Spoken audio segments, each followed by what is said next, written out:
Welcome to the Heal Your Hunger Show, where we get to the heart of why you overeat and how to stop. If you struggle with food and weight like I did, welcome home. Welcome, everybody, to the Heal Your Hunger Show. So happy to have you here. It is a great day to be live, and I am so excited to reintroduce you to one of my many fabulous clients, Sheri, who has such an inspirational story. So if you are feeling a little shy in inspiration and hope, I think this will help you a lot. So you're going to love Sheri. I want to say this is an episode that was published last year, but there was such a great response to it that I wanted to bring it back for you in case you missed it. Also, we are doing a Make Peace with Food event coming up right around the corner. And if you want to know more about that, you can go to healyourhunger.com, but don't miss it. If you want to do a deep dive with me into what it means to overcome emotional eating, what that looks like, and hang out with incredibly heart-centered women who are ready to roll up their sleeves and be part of that process, I'm so excited to have you join us. This particular show is one in a series of shows called Snapshots of Freedom from Emotional Eating. And I'm just really excited to share just the variety of clients that I have. They come from all different walks of life and backgrounds. And, they're just such beautiful souls. I find that people who come to the Heal Your Hunger universe do so after much pain, much just beating their head against the walls, feeling very discouraged, very hopeless. And the journey of weight loss from the inside out that happens with Heal Your Hunger is so different. And they feel it and their heart opens up. And you're going to feel that open heart in this beautiful interview that I'm doing right here. So stay tuned at the end, stay till the end. Because I do a little Tricia's take where I sum up the interview and I like to talk about a few of the key points that were covered. So join me for Tricia's take at the very end. Okay, let's jump in. Sheri, welcome. So glad to have you here. Thanks, Tricia. I'm honored and so glad to be here today. Yeah, it's great to have you. And it's been an amazing journey having you with Heal Your Hunger and seeing all the changes that have happened for you and to you and all the brightness that you bring to all the ladies in the program. So thank you. Well, thank you, Tricia. I just want to say, up front, you changed and saved my life. I'm so grateful for you. I'm so grateful for the team and the community in the program. It is an amazing program. Aw. Yeah. Well, great to have you. And so talk to us about what's kind of leading up to joining Heal Your Hunger. What was your relationship with food like and how did you come to join us? What was that breaking point? Yeah. So for me, I've always been on some kind of diet. I mean, you name it, I've been on it. And I could lose weight, but then I'd gain it back, but I would lose weight, the wonderful world of yo-yo. Yeah. But the real pivotal point for me was in 2015, I got diagnosed with breast cancer. I went through a year of treatment with chemo, a double mastectomy, and radiation. I was clean after 1 year. Yay. Yeah. But 6 months later, I got diagnosed with the most aggressive form of leukemia. Oh, wow. And in that, they told me I had 30 days to live. I was an inpatient in the hospital for 62 days, getting chemo 3 times a day. And then I was an outpatient getting 302 rounds after. But now I'm 4 years in remission. Oh, my goodness. Thank God for that. And that is incredible. Yeah, it's a lot. Wow. But I had an aha moment, Tricia, in terms of food. When I was at the hospital, and it's a very fancy cancer hospital. Okay. They had, they had specialized chefs and they made meals like Asian meals, Italian meals, Mexican meals. This is not regular hospital food. Wow. They told me I could have whatever I wanted. So I did. Okay. I ate like it was Thanksgiving for every meal, just stuffed myself and I was having a good time doing it. But then I had a dietitian come up and tell me, listen, we're tracking your numbers and your sugar numbers are way too high. You need to cut out the sugar. But that was kind of the first time I heard about, the sugar impact to your body. The other thing I realized was I didn't cry one time at all while I was going through the treatment, and there's a lot of suffering in it. Mm, So what I did instead was I was stuffing my pain and my feelings with food. of course. So the pivotal point, Tricia, where our paths crossed was after I had got out of the hospital. I'm in business development, so I work in corporate sales. I travel 7 to 14 days out of the month pre-COVID, eating in very high-end restaurants, and I never cooked, so I was eating takeout if I wasn't eating out with clients. So I decided, okay, I got to learn how to cook. So I hired a dietitian, nutritionist who helped me learn how to eat clean. Okay. So I was feeling pretty good about that. I'm thinking I'm doing really good, but I was eating a lot of sugar and clean foods, but a lot of it. Right. To deal with my stress. And then when COVID turned up, it just escalated all the anxiety and all the stress. And I had a doctor's appointment in June of 2021. And I walked in and she said, Sheri, you are now a type 2 diabetic. Oh, wow. And she said, your A1C number is 6.8. She goes, you need to pay attention. With your medical history, this is not going to be good for you if you continue. So, Tricia, I'm the big believer that things happen at the right time and that things don't happen by coincidence. Right. And it just so happened the day after I saw my doctor and got this news about being diagnosed as type 2 diabetic, I received a video from my former nurse practitioner of oncology that I had worked with, and it was a video of you. Okay. And I started to listen. I saw you in the video, and I'm listening and to what you're saying, and so much of what you said just resonated with me. About the anatomy of emotional eater, how our lives are, how we use food to deal with our lives, and I'm like, wow, I think this may be what I need. And so then we connected, and now I've been in the program 7 months. Oh, beautiful. And what an amazing turnaround. And talk to us, because really early on you revisited that doctor, right? Yeah.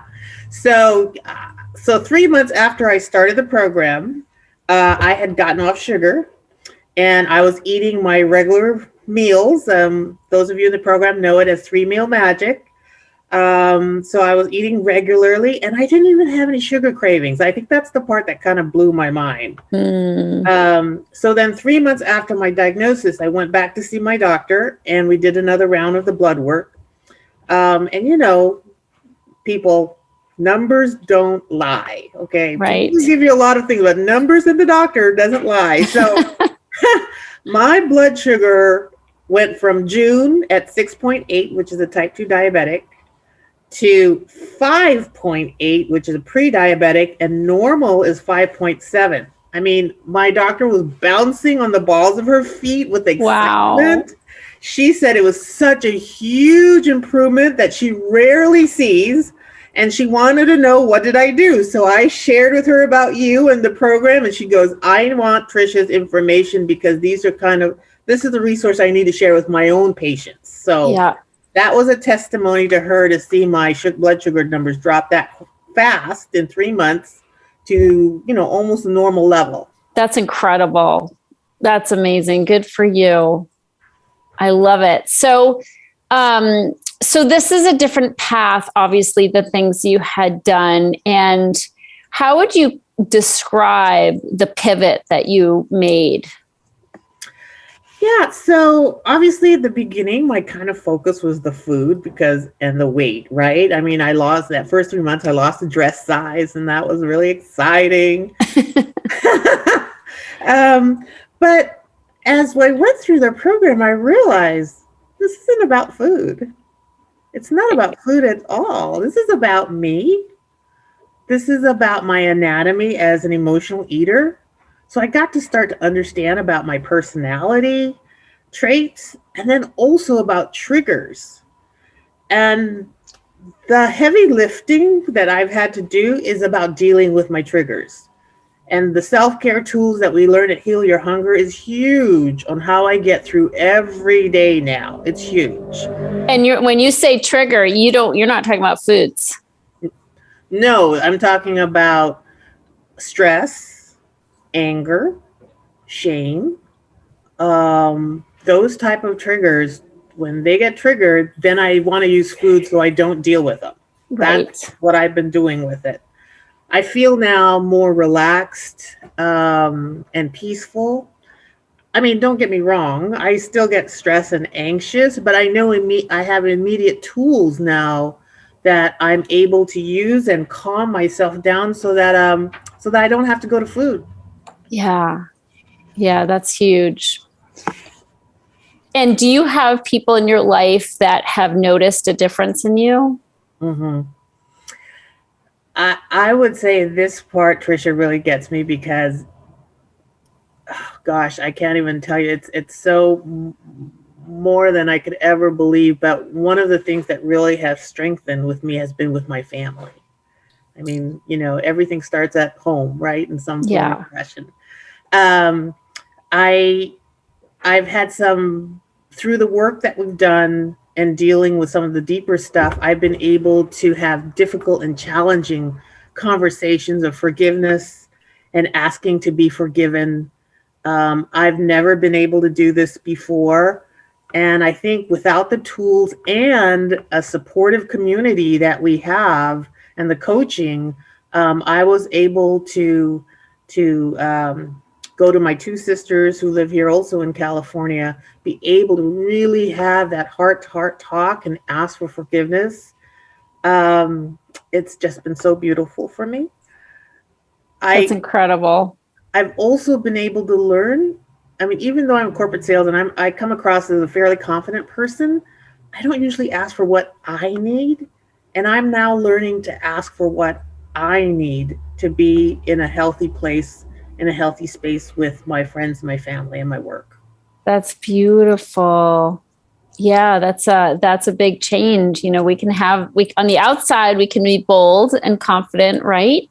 Mm-hmm. But when it comes to who we are and, really being vulnerable, that's a different game, isn't it? It really is. Yeah. I mean, for my sister in San Francisco, I drove up there to see her. And so I am a survivor of child sexual abuse. Okay. So as we were growing up, I was 7 years older than her. I didn't know how to place the anger and the shame that I had. So I really took it out on her. I mean, major A bully. That's what I did practically her whole life. And in doing this work, I came to recognize even as a child, there's still accountability that I have for my behavior. So I was able, and you have to imagine this, we're sitting in this little hole in the wall Chinese restaurant in Chinatown, San Francisco, over noodles. And I held her hand and I started to tell her that I needed her forgiveness and the why. And after I finished talking, I started to take my hand away and she held it tighter and she said, I forgive you. I've forgiven you for a while now and I need you to feel my forgiveness. That was probably one of the best gifts of being the program, is to have that restoration of that relationship come back. Not just come back, but be better and healthier. Yeah, that is so beautiful, Sheri. Thanks for sharing that. That's incredible. Really incredible. So beautiful. There have been so many things I've witnessed in you, like just amazing successes in your relationship, in your health, but also in your financial life and your business life. Can you talk about that? Oh my God, Tricia. It's been so fun to watch. Right. Okay. So it's just, okay. So I'm in sales and I would consider myself a fairly successful salesperson. You probably, if you think of it as sports, right? If you look at a leaderboard, I'm probably that 1/3 on the top, but I've never been on the top. I've just been in that range. So one of the things I'm realizing is that as I've started to let go of all this negative toxicity, the shame, the anger, the fear. Oh gosh, I didn't realize how much fear I had when I started to let go or deal with it in ways that I can get through it. Yeah. Things have opened up for me at work. I mean, last October, I signed the biggest deal of my entire career. Wow. And it was the biggest deal of the year for the company. And after COVID, you need something good. And then this month in January, I signed also probably one of the largest deals for my company for 2022. We already know that going off the bat.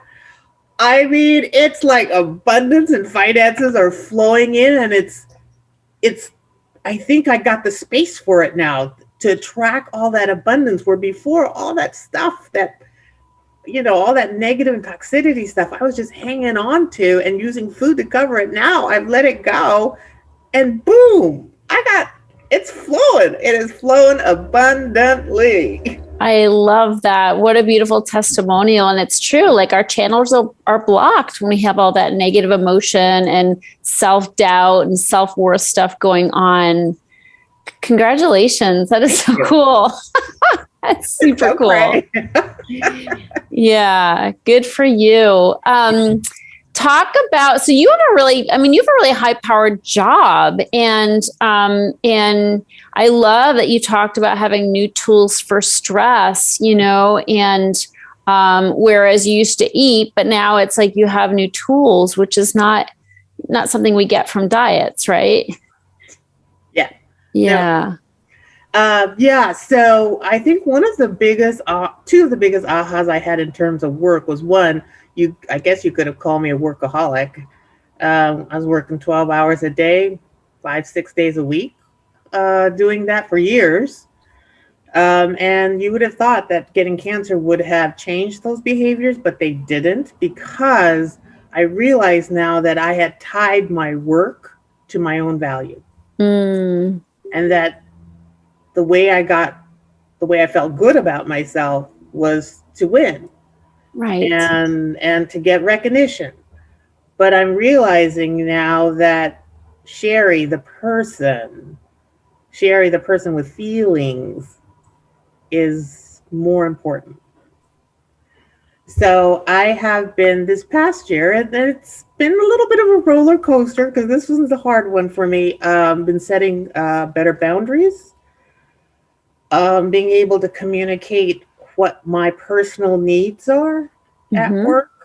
And then, really getting my self-care tools to be more structured. For me, I need that structure so that when I wake up in the morning, I know, okay, I'm going to start off with my meditation, 20 minutes, then I'm going to do my spiritual reading for the day, just to get my mind, and my spirit in a good place for the day. And then, I kind of schedule out through the day the rest of the self-care tools. Some days are better than others. I will. Sure. What's our saying? Progress, not perfection. Right. But I can tell, it's funny, I had this conversation with one of the coaches where I had a really bad day at work. And she said, were you meditating? I said, yeah, I'm looking up my book because I track it all. I'm like, yeah, I meditate in the morning. She said, yeah, but you had that meltdown at the end of the day. Did you meditate at the end of the day? I'm like, oh, yeah, no. So I realized those self-care tools are really important to help me get through a lot of the stresses. Beautiful. And you notice how it impacts your emotional, your emotional balance. True. Yes. Yeah, I love that.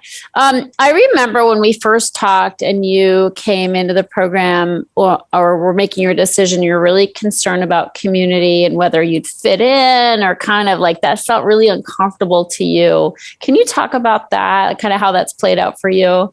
Yeah. Yes. Thank you. Great. First of all, great effort. So let me come out to the community. So I'm a lesbian, so part of the LGBTQ community. I also converted to Reform Judaism. So if you're thinking about check the boxes for others, I can check several of the boxes for others. So as we were talking, we talked about that this is a journey of strength and courage because you're dealing with a person's vulnerabilities. And in the beginning, I got scared because I'm like, oh, well, I can check a lot of other boxes, right? I'm an Asian woman. I'm a lesbian. I'm Jewish, which is a lot of otherness. Is this going to be a safe space to be able to be myself and be accepted? And I remember you, first of all, said, you smiled, and then you said, oh, you're going to love our community. Because you're like, people are loving and kind. And that really got me. And it's been proven true. Even that we do this, virtually, you can feel the love and support of the community. And as a person that has a lot of diversity parts of my life, I don't feel any otherness with the community. I feel accepted, and being able to talk about who I am and be loved and accepted. I love this community. So thank you, Tricia, for that question. Aw, we love you too, sweetie. That's really beautiful. Yeah. And you bring so much to the group too. It's great. Always good to see your smiling face on Zoom. Thank you. Yeah. So this is really beautiful. We covered so much ground. You talked about stress and, the new tools that you've learned and dealing with underlying causes. I just love all that. Is there anything else you feel like is helpful or maybe what you've noticed about changes in you? Anything else that you feel like has really come alive in you that you didn't expect? Again,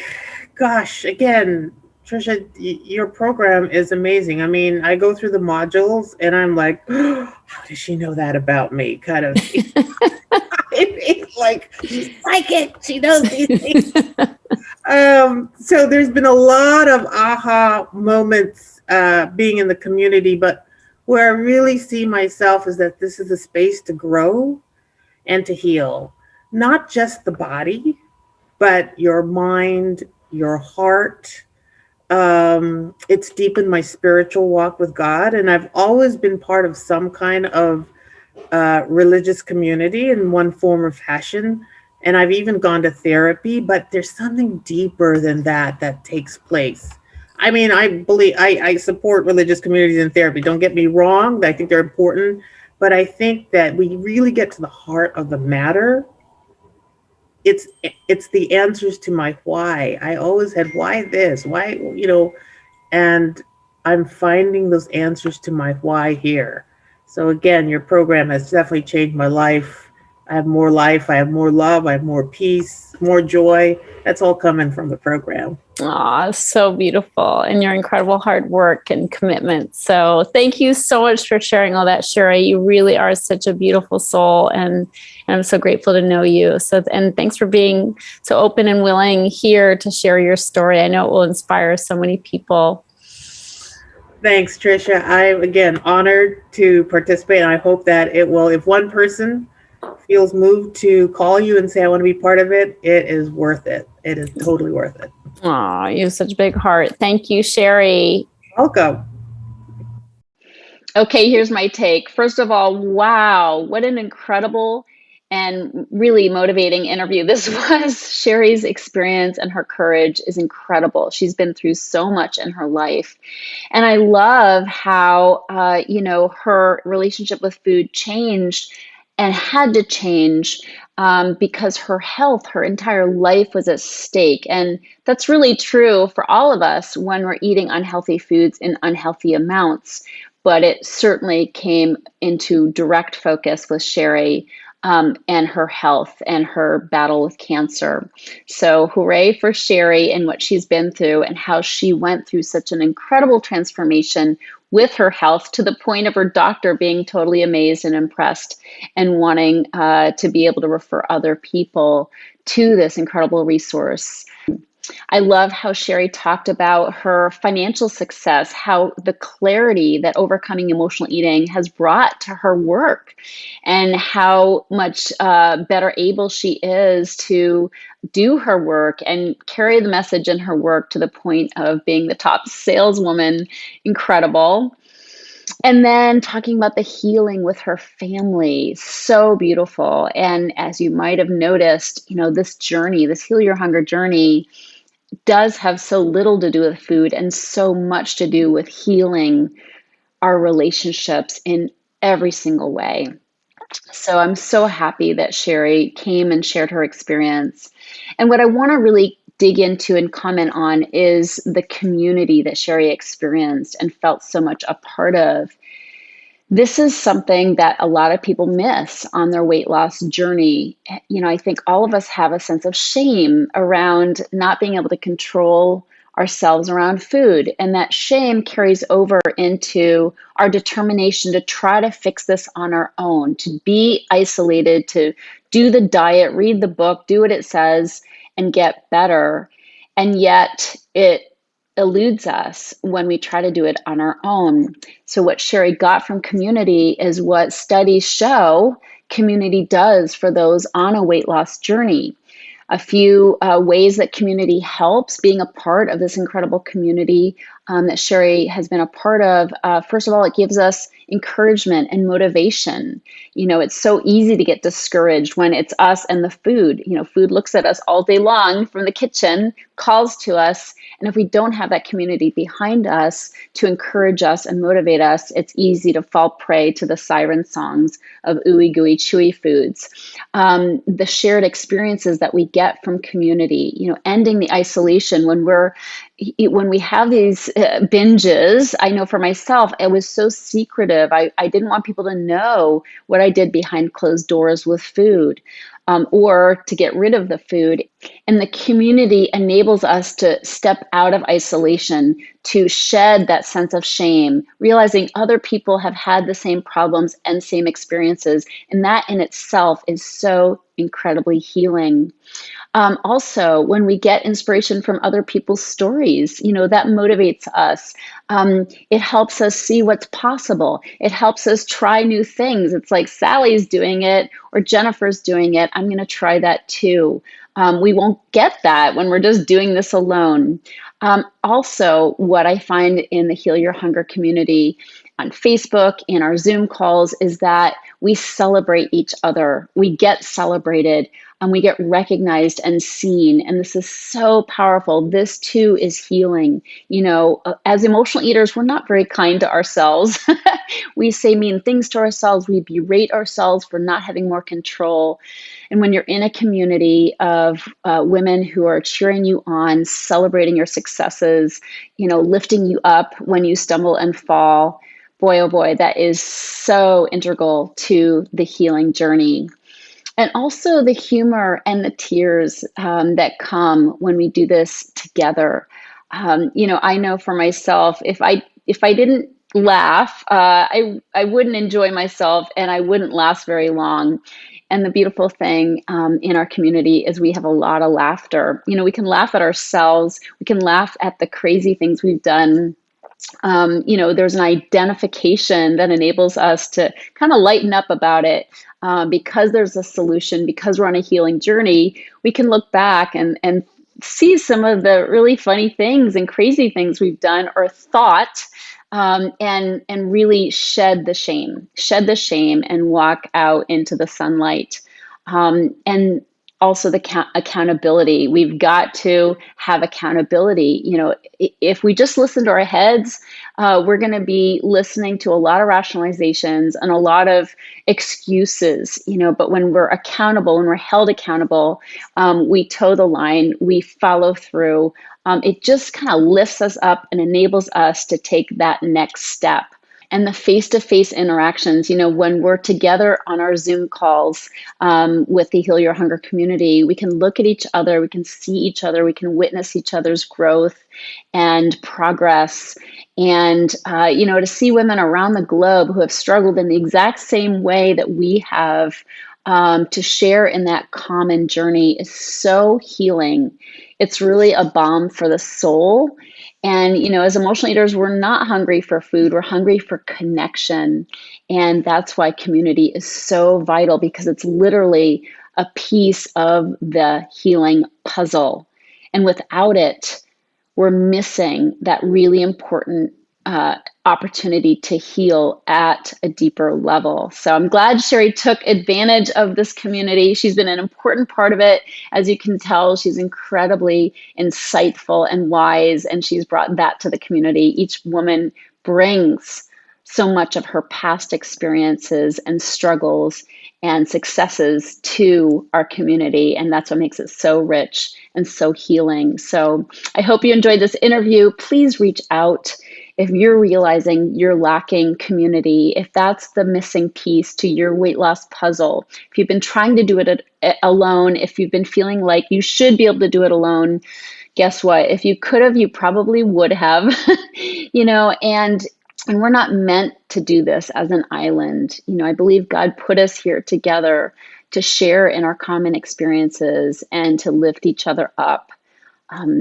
It's such a beautiful thing. So please reach out if that's the missing piece of your puzzle, and let us support you on your healing journey.